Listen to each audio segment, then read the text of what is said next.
El día de hoy vamos a retomar algo que ya hace varias semanas habíamos dejado. Si usted recordará, hace un buen tiempo atrás, incluso bastante parte del año pasado, estábamos estudiando la historia de grandes hombres de la Biblia y vimos a varios y estábamos estudiando la historia del rey David, que era una historia pues bastante larga, bastante extensa, donde acompañábamos el crecimiento, el llamado, las pruebas que este hombre había estado viviendo. La última vez que vimos esta historia que tomamos en esta serie, vimos el capítulo 6 de Segunda de Samuel. En esta oportunidad, hermanos, vamos a entrar al capítulo número 7, que es un capítulo muy importante, no solamente en la vida del rey David, pero realmente es un capítulo muy importante en toda la historia de la redención, en toda la historia del plan de Dios para su pueblo. Solo para ponernos en contexto, ya el libro de Segunda de Samuel se encarga de mostrarnos la muerte de Saúl, la muerte de sus hijos, y cómo el rey David, bueno, David empieza a hacerse rey primero de la tribu de Judá, ahí en Hebrón, donde gobierna durante 7 años, y luego, tras la muerte de Isboset, el hijo de Saúl, y de Abner, hijo de Ner, que era su comandante, eh, pues David ya tiene el camino preparado para poderse hacer rey de todo el pueblo de Israel. Realmente fue Dios quien lo hizo porque él había prometido que David había de ser su rey, su siervo, su ungido. Así que cuando llegamos al capítulo número 7 de Segunda de Samuel, vamos a notar algo muy importante. ¿Por qué les digo que es un capítulo importante, no solamente para la vida de David, pero para la historia de la salvación, de la redención? Básicamente porque el capítulo número 7 de Segunda de David y Samuel nos muestra el pacto de Dios con David. El pacto de Dios con David. ¿Y qué tiene de especial este pacto? Bueno, cada vez que vemos en la Biblia que Dios hace un pacto con la humanidad o con alguna persona específica, es porque es un punto importante dentro de la historia de la redención. Cuando pensamos en pactos, por ejemplo, podemos pensar en el pacto de Dios con Abraham, ¿verdad? Dios que le dice a Abraham, yo te bendeciré y haré bendita tu descendencia y en ti serán benditas todas las familias de la tierra. Ese es un pacto. También otro pacto que Dios hace, por ejemplo, con Noé, cuando allí el Señor promete a Noé que nunca más va a destruir la tierra con un diluvio y le da la bendición para que él pueda repoblar nuevamente la tierra. También vemos el pacto de Dios con el pueblo de Israel, con Moisés, cuando le entrega las tablas de la ley, un punto importante dentro de la historia de la redención. El pacto de Dios con Moisés, con David, es también muy importante. Ahora, este pacto es especialmente importante sobre tal vez los demás. ¿Por qué? Porque es un pacto que vamos a verlo, hermanos, incondicional, y es un pacto que apunta no solamente a que David pueda tener una descendencia permanente en el reinado, en el trono, sino que también incluso apunta hasta el Hijo de Dios, Cristo Jesús, el cual le conocemos como el Hijo de David, como aquel que es descendiente del linaje de David, puesto y con el derecho para gobernar y para reinar como el ungido, como el Mesías de Dios. Entonces, acompáñame, por favor, mi amado hermano, hermana, acompáñame a Segunda de Samuel, capítulo número 7, y vamos a identificar o quiero mostrarte 3 puntos importantes y vamos a tratar de ser breves, pero tratar pues de hacer entender y de poder ver todo lo que la palabra del Señor nos tiene que decir en esta noche. Segunda de Samuel capítulo 7 nos muestra 3 puntos. Del 1 al 7, la iniciativa del hombre es insuficiente. Versos 8 al 17, la promesa de Dios es firme. Versos 18 al 29, la gratitud del hombre hacia Dios debe ser eterna. Este capítulo nos muestra un contraste muy grande. La iniciativa del hombre, los buenos deseos, la buena voluntad del hombre, que es insuficiente. La obra de Dios, la promesa de Dios, por el contrario, que es firme, es poderosa, y por ende, ante esa iniciativa de Dios, el hombre debe de agradecerle. Este capítulo, hermanos, este pacto de Dios con David, es una ilustración poderosa del Evangelio de la Gracia. ¿Por qué? Te lo cuento rápidamente. David desea construir un templo para el Señor, pero Dios le dice, no, tú no lo puedes hacer porque tienes las manos manchadas de sangre. En otras palabras, eres indigno de poder hacer esta obra.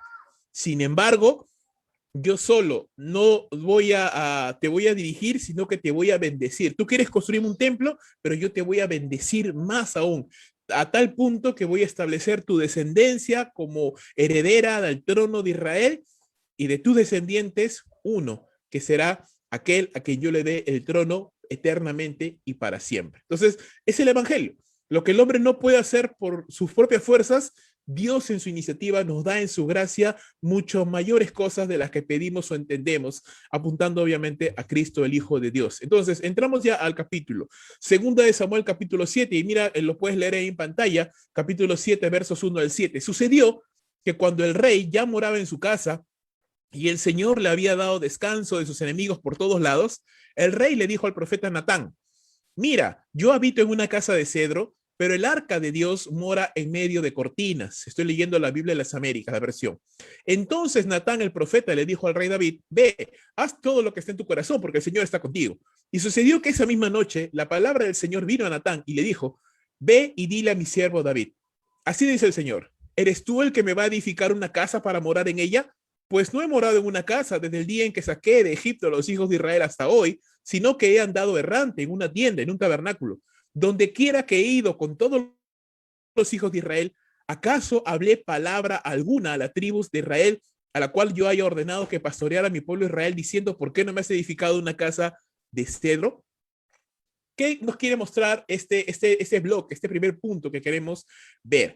Bueno, lo que nos dice básicamente la Biblia es que ya habían pasado algunos años, no sabemos exactamente cuántos, pero ya habían pasado algunos años desde que David ya era rey sobre Israel, y una de las cosas que se nos dice es que Dios le había dado paz y prosperidad a su siervo. Ya quedaban atrás todos esos años de crisis, de persecución, huyendo de David, de Saúl, escondiéndose en cuevas, de escasez, ya no. Ya el tiempo de entrenamiento, el tiempo de preparación había terminado. Era el momento de disfrutar de las bendiciones de Dios, era el tiempo de disfrutar del cumplimiento del propósito de Dios, y en medio de esas situaciones de paz, de prosperidad, David alberga en su corazón un buen deseo. Ojo, es un buen deseo, es una buena iniciativa. Siempre decimos, a los hermanos hay que tener iniciativa, ¿no? Hay que tener siempre, buscar la manera de cómo ser de bendición o cómo poder bendecir al Señor. Y eso es bueno. David tenía ese deseo, ese sentir, decir, caramba, yo tengo un palacio, yo vivo en un palacio hermoso y mi Dios vive en una tienda. No, yo tengo que construirle un templo, yo tengo que hacer algo que sea pues de acuerdo a la grandeza, a la majestad, a la santidad y al honor que a Dios le corresponde. Era un buen deseo, hermanos. Estoy seguro que tú estarás de acuerdo conmigo. Era un buen deseo, era un noble deseo y era algo que era loable en David. David se lo hace saber al profeta Natán y le dice, mira Natán, esto es lo que quiero hacer. Y Natán le dice, bueno, a mí me parece bien, también me parece un buen deseo, me parece algo noble, algo loable, así que dale. Dale, porque el Señor está contigo, así que estoy seguro que Él te va a bendecir, estoy seguro que Él va a aprobar tu buen deseo. Y está muy bien. Sin embargo, vamos a ver que Dios tenía otro parecer. Dios tenía otro parecer. ¿Y qué dice Dios? Esa misma noche, Dios se comunica con su siervo, el profeta Natán, y le dice, Natán, esto es lo que tú le vas a decir a David. En primer lugar, Él es mi siervo. Él es mi siervo. Y yo agradezco, reconozco la iniciativa y el deseo de David. Él es mi siervo. Está bien. Yo lo he escogido. Sin embargo, desde que saqué a mi pueblo de Israel, de Egipto, perdón, yo he andado con mi pueblo guiándolos hacia la tierra prometida. El propósito de Dios para su pueblo era darle una tierra, era darle un lugar, la tierra prometida. Ese era lo que estaba en la mente y en el corazón de Dios. Nunca le pidió, y eso es cierto, si usted mira la historia, el libro de Éxodo, el libro de Números, el libro de Deuteronomio, el libro de Josué, el libro de Jueces, usted nunca va a ver en ninguno de esos libros a Dios pidiéndole a Moisés o pidiéndole a Josué o pidiéndole a alguno de los jueces construyen un templo, porque hasta ese momento pues no había sido la prioridad en el corazón de Dios era darle un lugar a su pueblo santo, darle un lugar para que su pueblo pueda establecerse, pueda prosperar, pueda crecer. Eso era lo que estaba en el corazón de Dios, y una vez que se establecieran, pues ya eso pasaría ya a un segundo plano y Dios tendría otros propósitos. Claramente se ve que el deseo de David, hermanos, no era un mal deseo, vuelvo a repetir, No era un mal deseo, pero no era adecuado. ¿Por qué? Y hay veces que queremos cosas que son buenas, que no son pecado, pero no son adecuadas. ¿Por qué? Porque en primer lugar dice, Dios no lo había ordenado. Dios nunca había mandado que se le construyera un templo. Segundo, bueno, usted podrá decir, está bien, Dios no lo ha mandado, pero es una iniciativa que David tiene, es algo que nace en el corazón de David, como una ofrenda, como un deseo, como algo que uno quiere dárselo a Dios. Y está muy bien, pero si vamos a hablar de hacer algo para Dios, si vamos a hablar de hacer algo para que esté y more la presencia de Dios, entonces tenemos que hacerlo a la manera de Dios. Y creo que David ya conoce y ya sabe, y ustedes también, y yo también, que cuando las cosas se hacen a la manera de Dios, hay bendición, y cuando hacemos las cosas a nuestra propia manera, pues definitivamente las cosas no van bien. Entonces, si queremos hacer las cosas a la manera de Dios, entonces podemos concluir que David no era digno de poder llevar a cabo esa tarea. ¿Por qué? Usted me dirá. Acompáñeme a leer Primera Crónicas, capítulo 22, verso 7. Mira lo que el mismo David dice. Y dijo David a Salomón, hijo mío, yo tenía el propósito de edificar una casa al nombre del Señor mi Dios. Pero vino a mí la palabra del Señor diciendo, tú has derramado sangre en abundancia y has emprendido grandes guerras. No edificarás una casa a mi nombre, porque has derramado mucha sangre en la tierra delante de mí. He aquí, te nacerá un hijo que será hombre de paz. Yo le daré paz de todos sus enemigos en derredor, pues Salomón será su nombre, y en sus días daré paz y reposo a Israel. Él edificará una casa a mi nombre, él será mi hijo, yo seré su padre, y estableceré el trono de su reino sobre Israel para siempre. Entonces, esa era la razón por la cual Dios no quería que David estableciera o construyera un templo, porque David era un hombre de guerra, había derramado sangre, no podía emprender este esfuerzo, el construir una casa, un templo para la gloria del Señor, no podía hacerlo. ¿De qué nos habla este pasaje? ¿Cómo nosotros lo podemos entender? Hermanos, el hombre no puede, ya no hablando solo de David, sino hablando del ser humano. El ser humano, a veces las personas tienen buenos deseos, a veces tienen buenas intenciones, a veces dicen, yo creo en Dios. A veces dicen, sí, yo trato de obedecer la palabra de Dios, o yo quiero hacer las cosas bien, yo quiero ser un hombre de bien, yo quiero ser un buen esposo, quiero ser un buen padre, quiero ser un buen ciudadano, quiero hacer las cosas bien. Pero déjame decirte, el hombre en sus propias fuerzas, en su propia iniciativa, no puede agradar a Dios, no puede alcanzar a Dios por muchas razones. Efesios capítulo 2, versículo 1 nos dice que el hombre está muerto en sus delitos y pecados. Romanos 3:23 nos dice que todos somos pecadores y estamos separados de la gloria de Dios, no alcanzamos la gloria de Dios. Primera de Corintios capítulo 2, versículo 14 nos dice que el hombre natural no puede entender las cosas que son del Espíritu de Dios porque para él son locura. Segunda de Corintios capítulo 4, versículo 4, nos dice que el Dios de este siglo ha cegado el entendimiento de los incrédulos, de las personas que no creen en Jesús, de los que no son cristianos. Génesis capítulo 6, versos 4 al 5, nos dice que el corazón del hombre está continuamente inclinado al mal. Entonces, por estas y muchas otras más razones que no puedo enumerar por causa del tiempo, el ser humano, por sus propias fuerzas y en su propia naturaleza, no puede hacer la obra de Dios, no puede agradar a Dios y no puede alcanzar a Dios. David tenía una buena intención, pero era un pecador igual que los demás hombres, como todos los demás. ¿Cuál era la diferencia entre David y otros hombres, como Saúl, por ejemplo? Vamos a notar aquí en este capítulo que la única diferencia que distinguía a David de otros hombres era la gracia de Dios que le sostenía. Aún así, en la providencia de Dios, no le permitió a David construir un templo para enseñarnos una lección. ¿Cuál es la lección? En primer lugar, Dios en su soberanía, Él levanta y da gracia y otorga favor a quien Él quiere. Si Él quiere que David no construya un templo, sino que lo construya su hijo, ya está. Es lo que Dios ha decidido y nadie puede hacerle cambiar de parecer. David no es mejor que Salomón, Salomón no es mejor que David, David ni siquiera es mejor que Saúl. Todos son pecadores, pero Dios ha mostrado gracia y favor, vamos a ver en este capítulo, a David y a su descendencia. ¿Por qué? ¿Qué hizo de especial David? Nada. David no hizo nada especial. Simplemente fue el objeto de la gracia y de la misericordia de Dios que lo escogió a él y a su descendencia para siempre. Este es un pacto incondicional que no tiene nada que ver con lo que haya hecho David. Las buenas intenciones entonces, hermanos, o deseos, tanto en este caso de David pero en general de todos los hombres no alcanzan para agradar a Dios o para hacer su voluntad.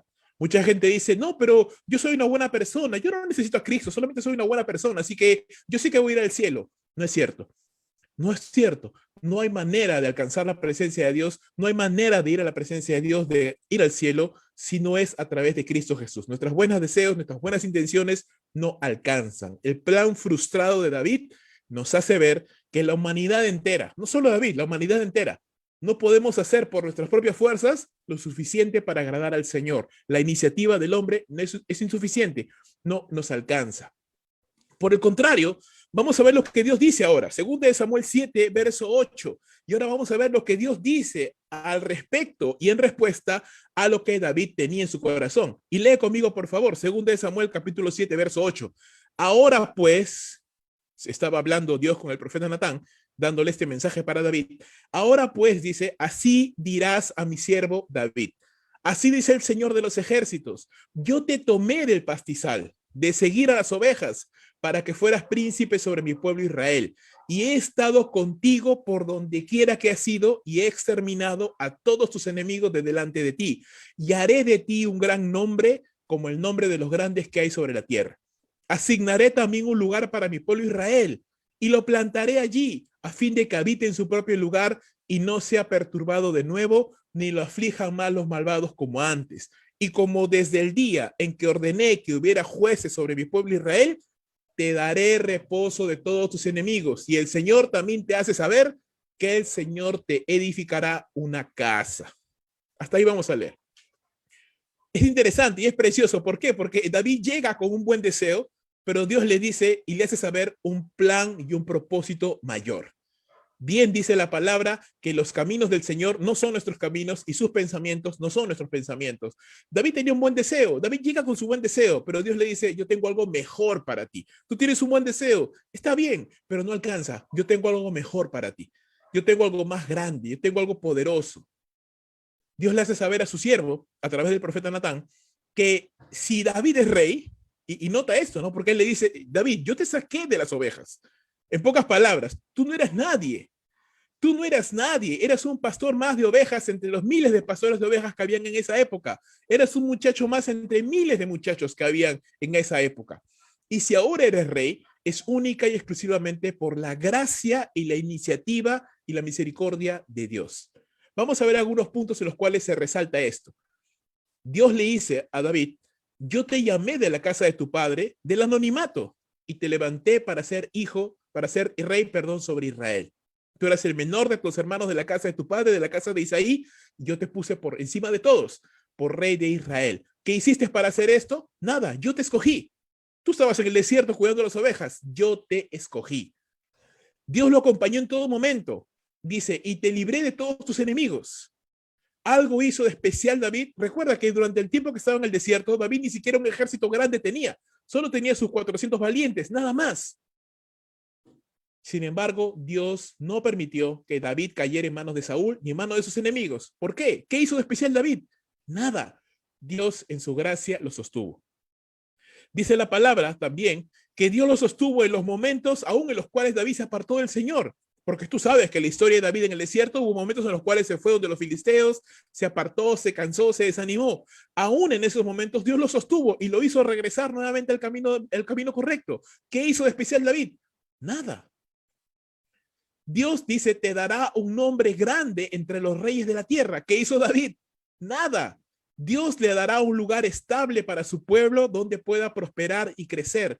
Dime, por favor, dime por el amor de Dios, ¿qué hizo Israel de meritorio para que Dios lo bendijera?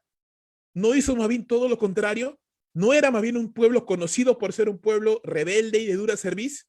Claro que sí. Entonces, ¿qué hizo David? ¿Qué hizo David para merecer el favor de Dios? Nada. ¿Qué hizo el pueblo de Israel para merecer el favor de Dios? Nada. Nada. Dios les dará, dice, una paz abundante y el Señor te hace saber, dice David, tú vienes a mí con un buen deseo de querer construirme un templo. Yo te hago saber que yo más bien te voy a construir una casa, una descendencia. Yo voy a hacer que tu descendencia sea bendecida y de tu descendencia se levantará aquel que ha de ser conocido como el Mesías de Israel. Entonces, si te das cuenta, ante la iniciativa del hombre que no nos alcanza, que no es suficiente para alcanzar a Dios, ¿qué ofrece el Señor? Gracia abundante, gracia y misericordia sobreabundante. Lo que el hombre no puede hacer, Dios lo puede hacer y con creces.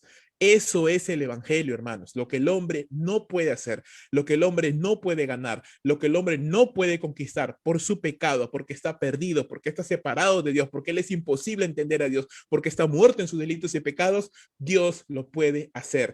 Él puede extender un camino, él puede rasgar el velo, él puede dar vida a lo que está muerto, él puede refrescar lo que está perdido, él puede salvar lo que está perdido, perdón, él puede restaurar lo que está roto, él puede hacer lo que tú y yo no podemos hacer. Sigo leyendo. Cuando tus días se cumplan, dice el Señor, y reposes con tus padres, levantaré a tu descendiente después de ti, el cual saldrá de tus entrañas y estableceré su reino. Él edificará casa a mi nombre y yo estableceré el trono de su reino para siempre. Yo seré padre para él y él será hijo para mí. Cuando comete iniquidad, lo corregiré con vara de hombres y con azote de hijos de hombres, pero mi misericordia no se apartará de él, como la aparté de Saúl, a quien quité de delante de ti. Tu casa y tu reino permanecerán para siempre delante de mí. Tu trono será establecido para siempre. Esta frase se repite, para siempre, para siempre, para siempre. Es algo firme, algo eterno, algo que permanece. Conforme a todas estas palabras y conforme a toda esta visión, así habló Natán a David. Aquí entonces vemos ya el pacto que Dios hace con David. Y es un pacto unidireccional, es un pacto incondicional y es un pacto eterno. Es unidireccional porque David no hace nada, David está escuchando, David va a escuchar nada más todo lo que Dios tiene que decirle, es de un solo lado. Es incondicional porque Dios no le dice a David, ok, si tú haces esto, te daré aquello. No, no. Dios le está diciendo simplemente, eso es lo que yo voy a hacer contigo. No le está pidiendo ninguna condición, ninguna reserva. Es unidireccional, es incondicional y es eterno, porque él está diciendo, estableceré tu trono para siempre. Unidireccional, incondicional, eterno. Un pacto de esas características. Ese es el pacto de la gracia de Dios. Ese es el pacto de la gracia de Dios. ¿En qué consiste este pacto? Bueno, consiste en dos aspectos. Un aspecto terrenal que se cumple en Salomón y un aspecto espiritual que apunta más allá, a un hijo de David, a un descendiente de David, que no es Salomón. Y vamos a ver las diferencias. En primer lugar, Dios le dice, yo levantaré un descendiente un descendiente tuyo, David, al cual yo le daré un reino eterno. Obviamente no se puede referir a Salomón porque Salomón murió, igual que los demás. Este rey construirá un templo al Señor. Obviamente, esa parte se cumple en Salomón porque Salomón construyó el templo, pero a ese rey dice, yo le daré un reino eterno. Esta parte ya no se cumple en Salomón, esta parte se cumple en aquel descendiente de David que ha de venir después de Salomón, porque es alguien al cual se le puede dar un reino eterno. Dios tendrá una relación especial con este rey. Dice, yo seré para él padre y él será para mi hijo. Entonces, no solamente es una relación de amo-siervo, sino que hay una relación muy profunda, muy intensa, de padre a hijo. Esto se puede ver incluso mucho más en el Señor Jesucristo, que es conocido como el Hijo de Dios. También dice, la gracia de Dios no se apartará de este rey como se apartó de Saúl. Recuerda, Salomón fue un hombre, el hombre más sabio de toda la tierra, dicho sea de paso, pero sin embargo fue un hombre que al final de sus días se apartó del Señor, ¿recuerdas? Tuvo muchas mujeres y las mujeres le cambiaron el corazón y se fue tras los ídolos de esas mujeres, se apartó del Señor. ¿Qué hizo Dios? ¿Dios le quitó el reino como se lo quitó a Saúl? No. Sí, hubo una disciplina de Dios y el reino se dividió, pero jamás Dios no le arrebató el reino y se lo quitó como lo hizo con Saúl. Sí hubo disciplina, sí hubo castigo, pero no le quitó Dios el reino como sí lo hizo con Saúl. Saúl solo se equivocó una sola vez y listo, ya no podía ser más rey. Dios le quitó el reinado, lo cual no hizo con Salomón. La descendencia de David, dice, permanecerá para siempre en el reino. Entonces es un pacto incondicional, unidireccional, eterno, que proviene de la soberanía y de la iniciativa del Señor. Este pacto, vuelvo a repetir, como lo dije hace un momento, tiene un doble cumplimiento. En Salomón, que es el hijo inmediato que David va a tener, el cual será el que construye el segundo templo, el templo de Dios, perdón, y en Jesucristo, el Hijo de Dios, un descendiente de David, que nacerá muchos siglos después, a quien Dios le dará el reino eterno. Acá hay algunas cosas en las que quiero meditar contigo y para que tú me entiendas por qué te digo que este pacto y este capítulo es esencial en la historia del Evangelio. Tú tienes que entender este capítulo para que puedas entender completamente el Evangelio. En primer lugar, recuerda, David era un hombre pecador, ¿ok? David era un hombre pecador y lo dice claramente el Señor. Tú no puedes construir el templo. ¿Por qué? Porque tu mano está manchada de sangre. Has matado cientos de personas. Eres un pecador, has matado, has quebrantado la ley de Dios que dice no matarás. Pero ¿por qué Dios no castiga a David? ¿Por qué Dios no le arrebata el reino como lo hizo con Saúl? ¿Por qué Dios no mata a David? ¿Por qué aún cuando David pecó con Betsabé, Dios no le quitó el reino? ¿Sabes por qué? Porque la gracia de Dios estaba sobre David, porque Dios había hecho de David el objeto de su atención y el objeto de su afecto, no por causa del objeto a que el Dios ama, sino por causa de aquel que ama al objeto. La gracia de Dios no se basa en los méritos tuyos, en lo que tú hagas, en lo que David hace. La gracia de Dios se basa en aquel que ama, en aquel que ofrece la misericordia, el cual es Dios. Dios escogió a David y no escogió a Saúl. Y esto es un patrón constante en las escrituras. Dios escoge a Jacob y no escoge a Esaú. Dios escoge a Abel, no escoge a Caín. Dios escoge a Moisés, no a Faraón. Dios escoge a David, no a Saúl. Es un patrón constante en las escrituras y lo dice Pablo en Romanos capítulo 9. ¿Y qué si queriendo algunos ponerlos como vasos de misericordia para mostrar en ellos su gloria, los salva? ¿Y qué si a otros los vasos de perdición los pasa por alto para mostrar en ellos su ira y su poder? Entonces, amado hermano, sácate esto de la mente. David era el rey de Israel porque se lo merecía, porque era fiel. No, no, nada que ver. David simplemente era objeto de la gracia de Dios. Otro punto, Salomón, ya lo he dicho en su momento, Salomón era un hombre pecador. No fue un hombre de guerra como su padre, él casi no fue a la batalla, él no era un soldado, no era un guerrero como David, pero era un hombre pecador. En su vejez se apartó del Señor, se volvió a los ídolos, sacrificó, perdón, a Moloch y a otros ídolos abominables de Dios, que Dios aborrecía. ¿Acaso Dios le quitó el reino? No. Sí lo disciplinó, como también lo hizo con David, pero nunca le quitó el reino, como sí lo hizo con Saúl. Saúl pecó por mucho menos. Saúl simplemente no mató a todos los amalecitas y automáticamente perdió el reino. David mató, traicionó, engañó. Salomón peor, se apartó, apostató de la fe y y Dios no les arrebató el reino. ¿Por qué?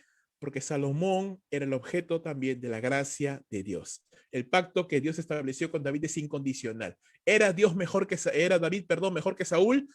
No, David no era mejor que Saúl. ¿Era Salomón mejor que Saúl? No, no era mejor que Saúl. Y usted me dirá, pero es injusto. ¿Por qué entonces a Saúl no y por qué a David sí? Hermanos, Pablo lo dice claramente. ¿Quién eres tú, hombre, que altercas con el Creador? ¿Quién eres tú para decirle al alfarero qué es lo que el alfarero puede hacer con las vasijas que él ha creado?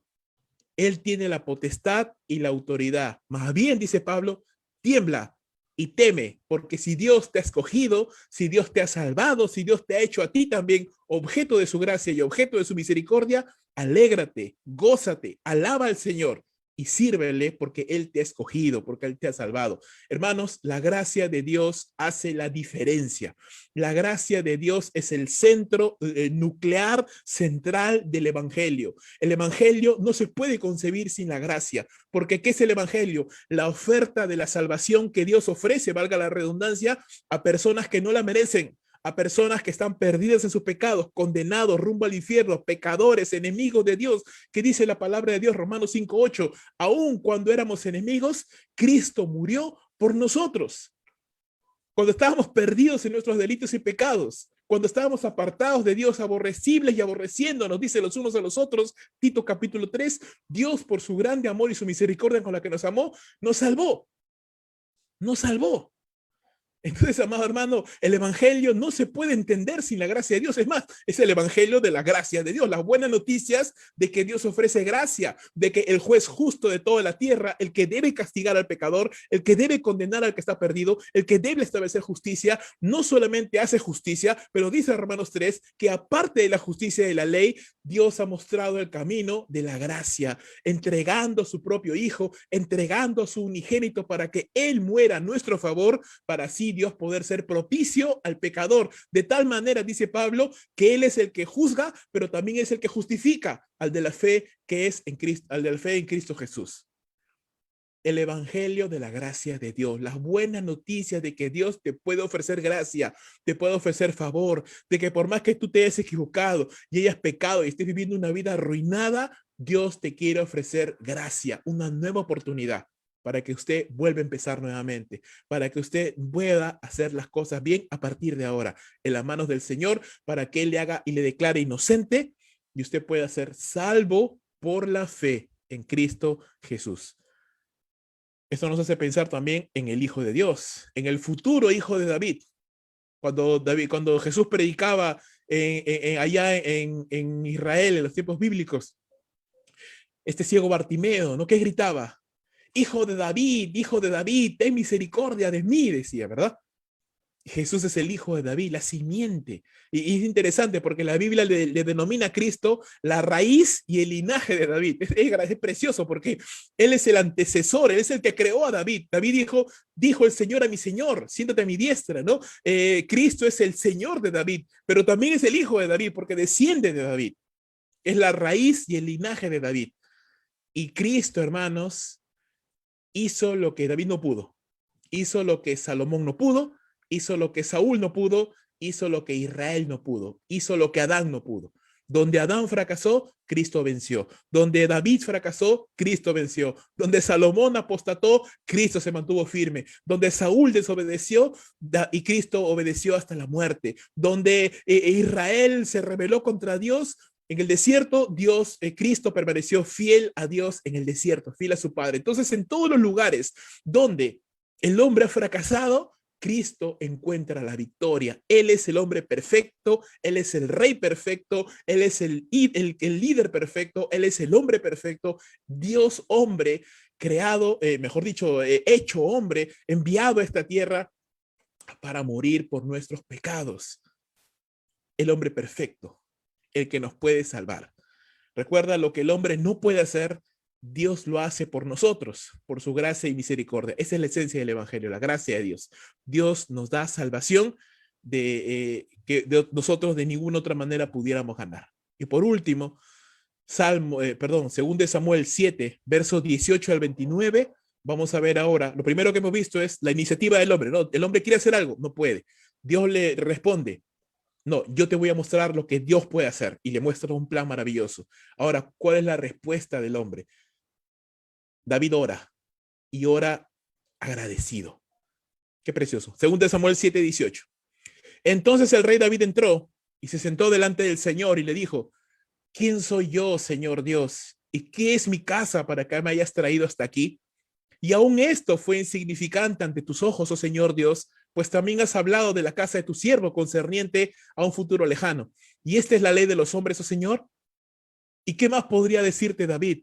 Pues tú conoces a tu siervo, Señor Dios. A causa de tu palabra, conforme a tu propio corazón, tú has hecho toda esta grandeza, para que lo sepa tu siervo. Oh Señor Dios, por eso tú eres grande, porque no hay nadie como tú, ni hay Dios fuera de ti, conforme a todo lo que hemos oído con nuestros oídos. ¿Y qué otra nación en la tierra es como tu pueblo Israel, al cual viniste a redimir para ti como pueblo, a fin de darte un nombre y hacer grandes cosas a su favor y cosas portentosas para tu tierra ante tu pueblo que rescataste para ti de Egipto, de naciones y de sus dioses? Pues tú has establecido para ti a tu pueblo Israel como pueblo tuyo para siempre, y tu Señor ha venido a ser su Dios. Hasta ahí vamos a leer un momento, y claro, al enterarse David de todo lo que Dios va a hacer, porque Natán se lo dice, entonces inmediatamente lo que David hace es entra al tabernáculo y se pone a orar. Y orar con el Señor, una oración de gratitud, una oración de asombro, Y cuando tú lees sus palabras de David, te puedes dar cuenta que David en ese momento se sentía pequeñito, se sentía humillado, pero en el buen sentido de la palabra, se sentía tan pequeño ante un Dios tan grande, ¿no? Recuerda, David al inicio de este capítulo, él va con su proyecto, ¿no? Un sueño. Mira, Señor, todo lo que yo quiero hacer por ti, ¿no? Y Dios le dice, ¿tú quieres hacer por mí? Mira, te voy a mostrar mi plan, un plan precioso, poderoso, en el cual David tiene privilegio de formar parte. Entonces David dice, wow, estoy asombrado. Y él pregunta, ¿quién soy yo? ¿Qué soy, Señor, para que me hayas traído hasta aquí? Es decir, para que me hayas sacado del desierto, me hayas traído, me hayas guardado de Saúl y me hayas traído hasta aquí. ¿Qué soy yo, Señor? ¿Sabes qué es eso? Gracia. ¿Quién soy yo para que me hayas mostrado gracia? Y también hace otra pregunta más, David.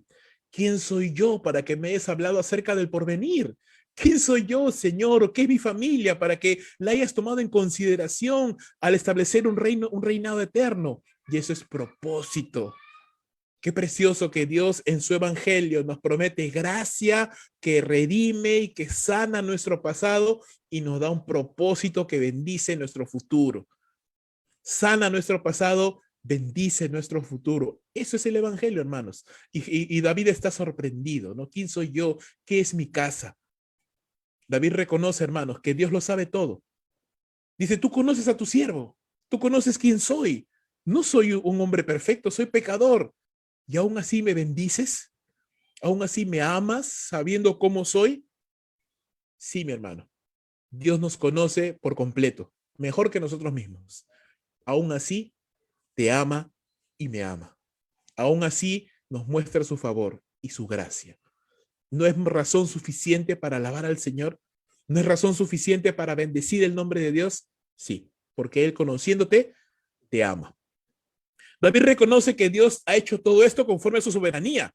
Dice, de tu propio corazón, Señor, tú has hecho esto. Yo no te lo he pedido, yo ni me lo imaginaba. Yo solo quería servirte, pero me doy cuenta que cuando yo quiero servirte, tus bendiciones son mucho más grandes que lo que yo puedo ofrecerte. Y es que sí, es verdad, hermano, tú nunca vas a ganarle a Dios en bendición. Tú nunca vas a darle más a Él de lo que Él te puede dar a ti. Tú nunca vas a poder decir, Señor, yo te he dado tanto, porque Dios te dará muchísimo más de lo que tú puedes pensar o entender siquiera. Jamás le podemos ganar a Dios en generosidad, en amor y en provisión. Dios siempre nos dará más allá de lo que pedimos o entendemos, conforme a sus riquezas en gloria. David reconoce, tú lo has hecho porque así has querido. Nadie te ha pedido. Tú lo has hecho porque ese es tu propósito y esa es tu soberanía y tu gracia. David reconoce que Dios es grande. Por eso tú eres grande, Señor. Por eso no hay nadie como tú. Que hayas escogido a tu pueblo, pueblo insensato, pueblo rebelde, pero aún así tú lo has escogido para que sea tu pueblo. Y me has escogido a mí, dice David, un hombre insensato, un hombre mísero, un hombre débil, para que tú lo puedas bendecir. Hermano, ¿quién somos nosotros? Pablo mismo reconoció en 1 Timoteo capítulo 1. Me tuvo por fiel, dice Pablo, Dios, poniéndome en el ministerio, habiendo sido yo antes blasfemo y perseguidor de la iglesia. ¿Qué podía decir Pedro, hermano? Negó a Cristo 3 veces. Aún así Dios lo restauró y lo hizo un poderoso predicador del evangelio. Esta es la historia que vemos en la Biblia, una historia común, una historia recurrente. Dios restaurando, Dios sanando, Dios llamando a lo que no es para que sea, Dios bendiciendo. David reconoce, tú has hecho grandezas iguales para con tu pueblo. Lo que tú estás haciendo conmigo, Señor, es lo que tú haces con tu pueblo, porque tú bendices a tu pueblo. No solo soy yo, no es que se trata de David, no, tú eres así. Está en el ADN de Dios bendecir, hermano. Está en el ADN de Dios mostrar gracia, mostrar favor, mostrar misericordia. Él es así. Dice la escritura, Dios es tardo para la ira y grande en misericordia, que se deleita en perdonar. Ese es el carácter de tu Dios, que nos ofrece gracia, que nos ofrece favor, que nos ofrece misericordia. Lo hizo con su pueblo y merecedor de su gracia, lo hace también con cada uno de nosotros. Termino de leer entonces la frase, la oración de David. Y David dice, y ahora, oh Señor Dios, confirma para siempre la palabra que has hablado acerca de tu siervo y acerca de tu casa, y haz según has hablado. Y sea engrandecido tu nombre para siempre, al decirse, el Señor de los ejércitos es Dios sobre Israel, y que la casa de tu siervo David sea establecida delante de ti. Porque tú, oh Señor de los ejércitos, Dios de Israel, has revelado a tu siervo, diciendo, yo te edificaré casa. Por lo tanto, tu siervo ha hallado ánimo para elevar esta oración a ti. Ahora pues, oh Señor Dios, tú eres Dios, tus palabras son verdad, y tú has prometido este bien a tu siervo. Y ahora tenga bien bendecir la casa de tu siervo, a fin de que permanezca para siempre delante de ti, porque tú, oh Señor Dios, has hablado, y con tu bendición será bendita para siempre la casa de tu siervo. David termina orando, empieza agradeciendo, empieza reconociendo la grandeza de Dios, la gracia, la misericordia, pero ahora David cambia un clamor y David dice, Señor, confirma tu palabra según lo que has dicho. Lo que tú has dicho, Señor, hazlo. Me encanta esto, que tus propósitos, Señor, no dependan de mi fidelidad ni de mi perfección, porque entonces fracasarían. Qué hermoso, hermanos, que los propósitos de Dios no dependen de ti ni de mí. Qué precioso que el camino y el camino que ha trazado Dios para tu vida depende de su propia sabiduría, de su propio entendimiento, no de nosotros. Él es el buen pastor, hermano. Y el buen pastor es el que guía a las ovejas, porque si dependiera de las ovejas, estaríamos perdidos, hermano. Estaríamos perdidos. Pero porque depende del buen pastor, de su sabiduría, de su experiencia, de su poder, entonces te digo una cosa, estamos seguros en las manos de Dios. David le dice, Señor, confirma tu palabra. Tú eres el Señor, tú eres Dios, tú eres nuestro pastor, tú nos diriges, tú nos guías, tú me has guardado hasta el día de hoy, tú me guardarás mañana, tú cumplirás lo que prometiste. Engrandece tu propio nombre, Señor, en la vida de tus siervos y en la vida de tu pueblo, de tal manera que la gente cuando vea a tu pueblo, que la gente cuando me vea a mí diga, el Señor es Dios sobre Israel. Qué preciosa oración. Si pudiéramos parafrasearlo, trasladarlo a esos tiempos, diríamos, Señor, haz de mí un buen cristiano, haz que mi vida dé un testimonio de la gracia de Dios, que la gente cuando vea mi vida, digan, wow, Dios existe y Dios puede hacer maravillas, Dios puede mantener un hogar sólido en medio de tanta divorcios y tanta separación y tanta infidelidad, Dios puede mantener a un joven caminando en santidad en medio de tanta inmundicia y tanto pecado, Dios puede mantener a una señorita en dignidad, en respeto, en honor, en medio de tanta locura y en tanta inmundicia, en medio de tanta locura de este mundo perverso. Dios puede sostener a una iglesia que vive en santidad, que vive en optimismo, que vive en gozo, que vive en alegría, que vive de una manera que alaba el nombre del Señor, que le glorifica. David está diciendo, Señor, engrandece tu propio nombre en mi vida y en la vida de tu pueblo, que cuando el mundo mire a Israel, cuando el mundo mire a David, digan, wow, Dios está en ese pueblo, Dios está en ese hombre, y glorifiquen el nombre del Señor, hermano. Por eso es tan importante pedirle a Dios, ayúdanos, Señor, a ser sal y luz en esta tierra. Y por último, ¿no? David le dice, Señor, cumple lo que has prometido. Cumple lo que has prometido. Lo que tú has hablado, Señor, así sea. Amén. Así sea, así se haga. Así se haga, Señor. Tus palabras son verdad. Lo que tú has dicho, harás. Tus palabras son verdad. Tus palabras son vida. Tus palabras dan esperanza, dan ánimo. Es tu bendición la que nos sostiene. Y si tú nos has bendecido, dice David, la casa de tu siervo será bendita. Porque lo que Dios ha bendecido, hermano, nadie lo puede maldecir. Lo que Dios ha bendecido, nadie lo puede maldecir. Donde Dios ha declarado justo, nadie te puede condenar. Si Dios te ha bendecido, hermano, nadie puede execrarte, nadie puede maldecirte, nadie puede contradecirte. Si el Dios de los cielos, el Dios de los ejércitos, el juez de toda la creación, está de tu parte, está del lado tuyo, está contigo, ¿quién contra ti? Nadie. Y si Dios te ha salvado, y si Dios te ha bendecido, y si Dios te ha ayudado, y si Dios te ha mostrado su favor, y si Dios te ha hecho su objeto especial de amor, entonces, hermano, póstrate ante Dios y alábale. Porque en esta misma hora tú podrías estar perdido en tus pecados. Tú podrías estar rumbo a la condenación, perdido, y ni siquiera te darías cuenta. Pero por la gracia infinita de Dios, Él te amó con amor eterno, aún antes de la fundación de ese mundo, te conoció por tu nombre y te llamó a salvación y te salvó y te atrajo con cuerdas de amor y te mostró el evangelio y te hizo creer y te permitió creer en Cristo Jesús como el Señor y Salvador de tu vida. Y cuando creíste, te dio su Espíritu Santo, limpió tu mente, abrió tus ojos, te trajo de muerte a vida, de las tinieblas a su luz admirable y te hizo su hijo, te hizo su hija, te adoptó en medio de su familia, te dio una nueva vida, te dio un propósito, dones espirituales y un llamado. Ahora tú eres una nueva criatura. Todas las cosas viejas pasaron y aquí todas son hechas nuevas. Glorifica al Señor.